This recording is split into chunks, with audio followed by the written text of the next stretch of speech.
Yo, what's good, YouTube? This is Sauder. I just wanted to show you guys my world really quick. I don't want to take much of your time, so let's get on with it. This is a simple sheep farm. I wanted to build this so I could get any color of wool I wanted anytime for projects I may need in the future. And I've been leaving it running since for a little while here, and I managed to collect a lot of wool, but I had to use some. I have a simple sugarcane farm, some minecart under it, collects it, put it in a chest, cactus farm, and this is where the stuff gets a little more complicated. This is a melon and pumpkin farm. I decided to divide it, and this is a design by Il Mango. I don't want to say each and every creator. I might not remember it, but I'll make sure to put it in the description of this video. This is the first thing I built in my world, a simple iron farm.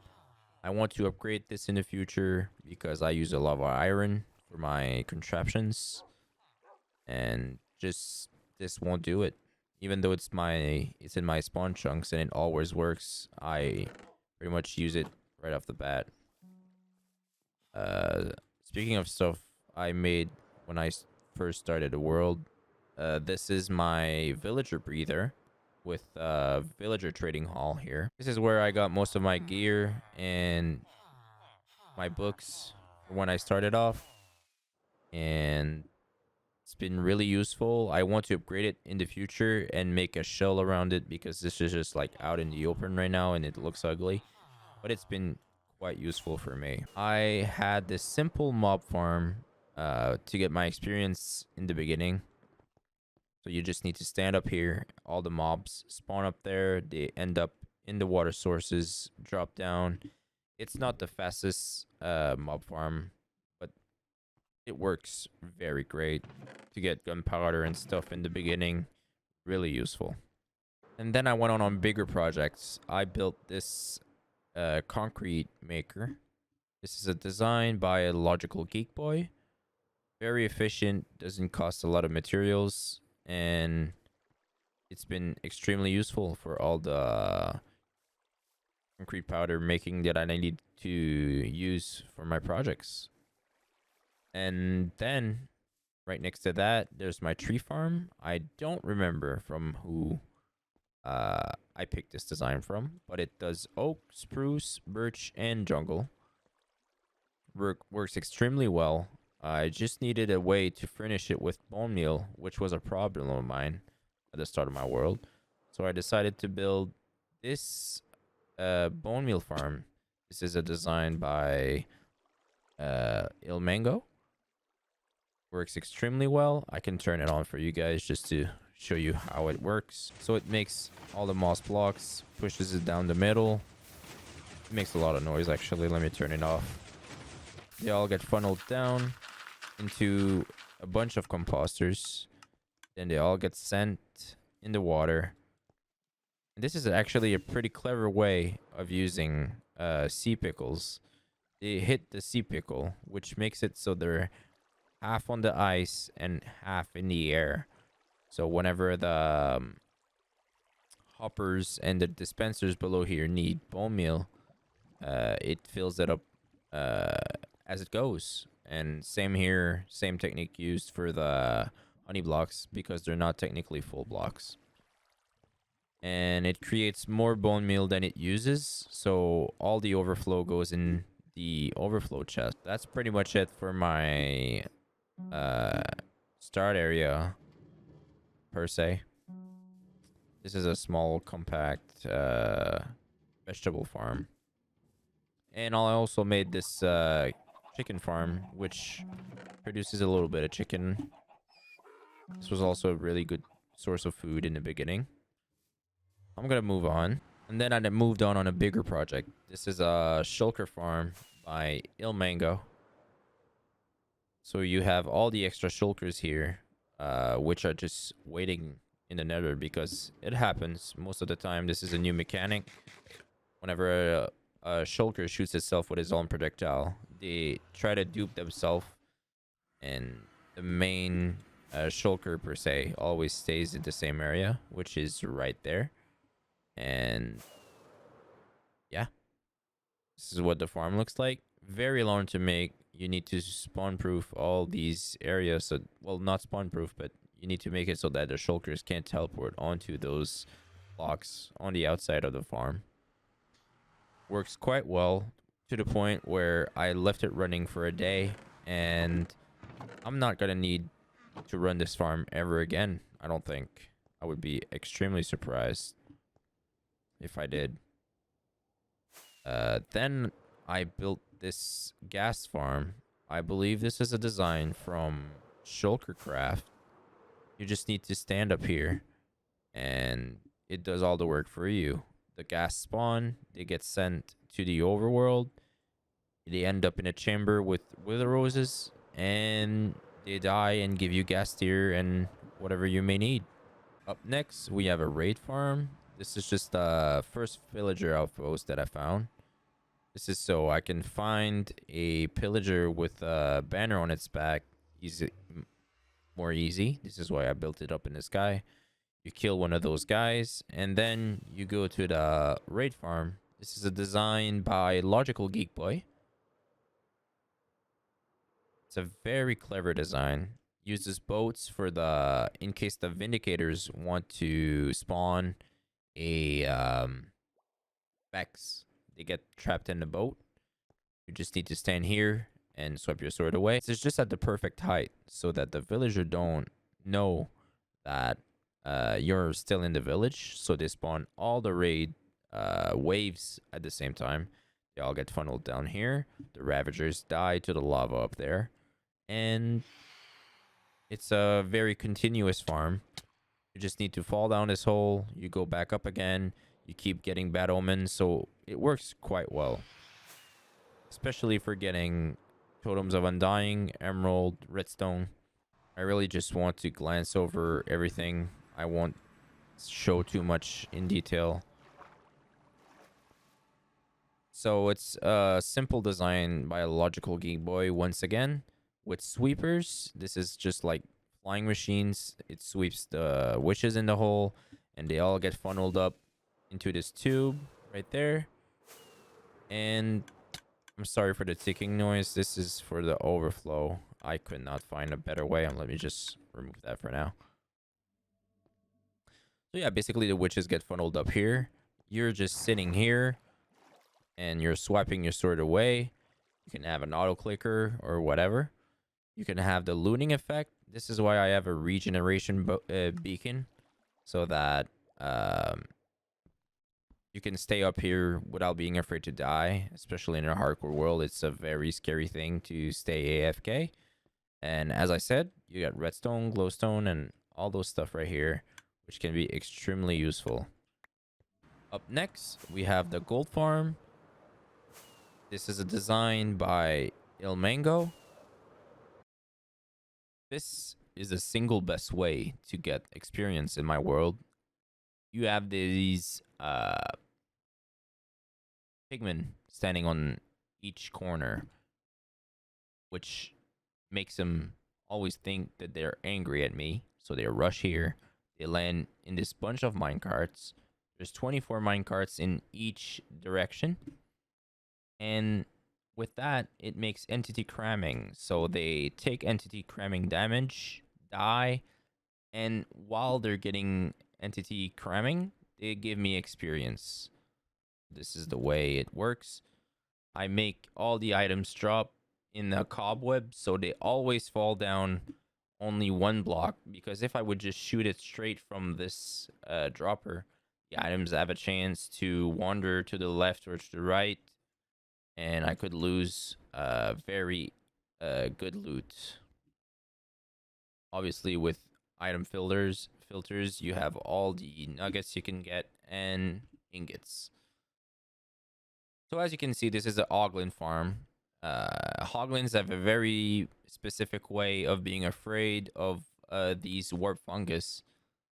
They're gonna try to run away. They're always afraid, and they fall in this fire pit. and die to their own demise and drop some cooked pork chop with leather. And last and not least for the overworld is my chest sorting system. This was a pain to make.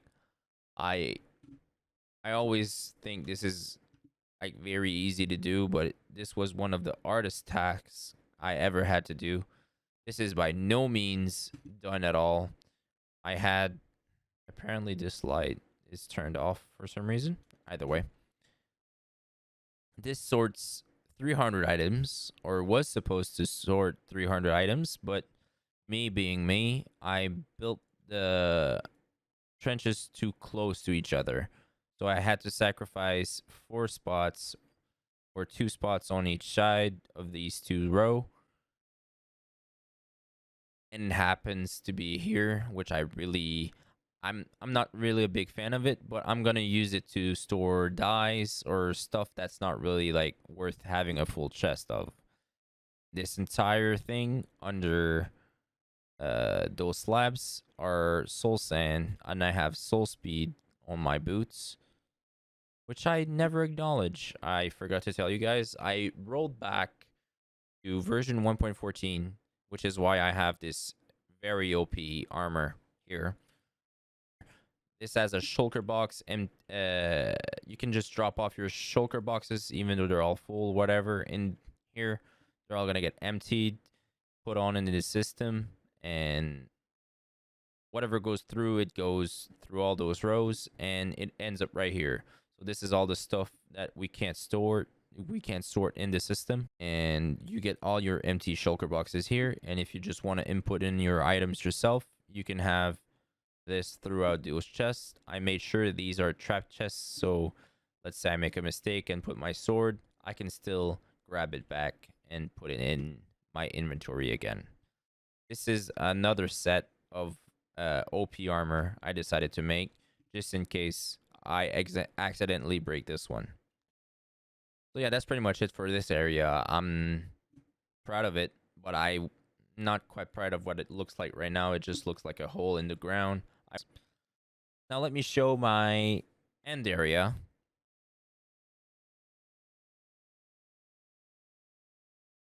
I'm not really quite a big fan of the way I get in right now. I'm gonna make a whole room and stuff. But yeah, this is a sand duper. Some of you guys may know what it is. I wanted to do this because I am planning on doing an ocean monument eventually in the future, and I don't want to mine all that sand myself. This could be considered cheating. I understand why some people don't want to do it. It's just a preference. I've played Minecraft for a long time, and there's always have been sand dupers. I've just always been using them. And I understand why somebody would consider this cheating, because it's not fair and it's not intended to be this way. As you can see, I've not done much in the end island department so far. I just have this ugly dirt road, which was used to bring my shulker from a end city to over here. This is why it's all slabbed up here. It's gonna force the shulker to teleport itself into the end portal again to go to the overworld.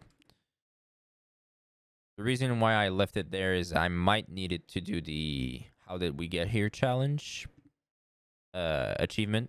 This is a simple Enderman farm with Endermite type deal where they all just want to go to the middle and attack it. I decided to put a beacon there. This is by no means finished. It's extremely ugly. I just keep putting it off all the time. So you just come here, you swipe him with your sword, or you can also hit him with your fist. It's 40 blocks high, so they take fall damage enough so you can just hit him with your fist. And I also decided to build a bee farm here. Since you guys may know, the bees, they always produce during the day, and in the end dimension, it's always daytime, so they will always work no matter what time it is in the world. So this is the honeycomb, and this is the honey bottle. So this is how I get my honey and my ender pearls. I wanted to make this video a very short video, but as you can see now, I've been recording for 20 minutes. So this is my Blaze statue boy. I don't want you around here. There we go. This is my giant Blaze statue. I am very proud of this statue. The thing I didn't like about this is I put on some wool on here. So just one Blaze at the wrong place could really make this look ugly as hell. So the way it works, you just need to press this button here. Hey, buddy.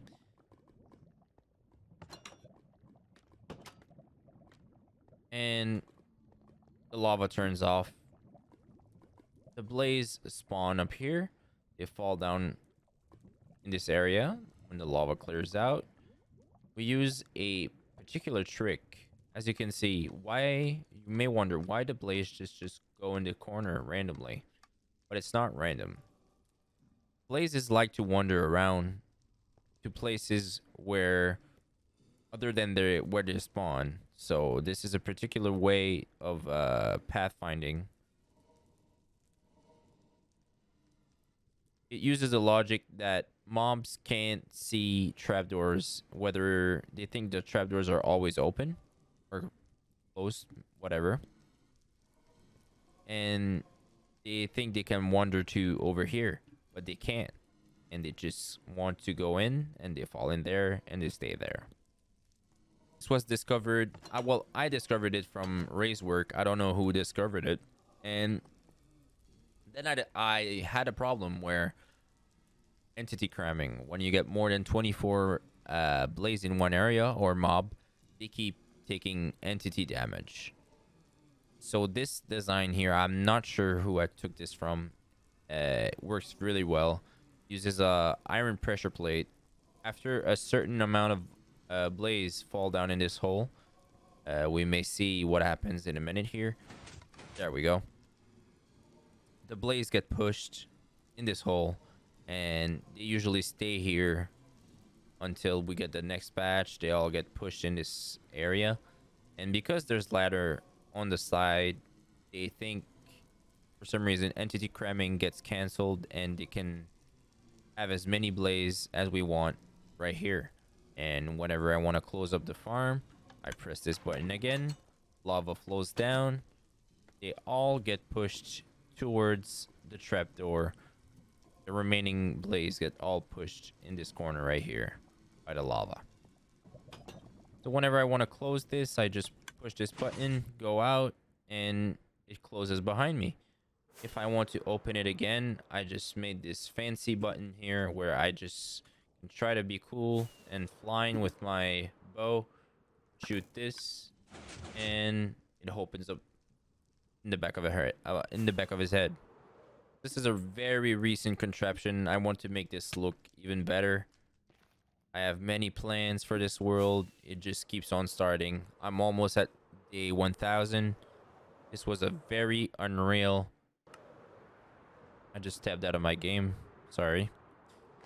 I have many plans for this world, and I want to share what happens to that with you guys. So leave a like on the video if you guys liked it, and I'll make sure to keep sharing more progress on here. And have yourself a beautiful day. Thanks for watching. Have a good one. Bye.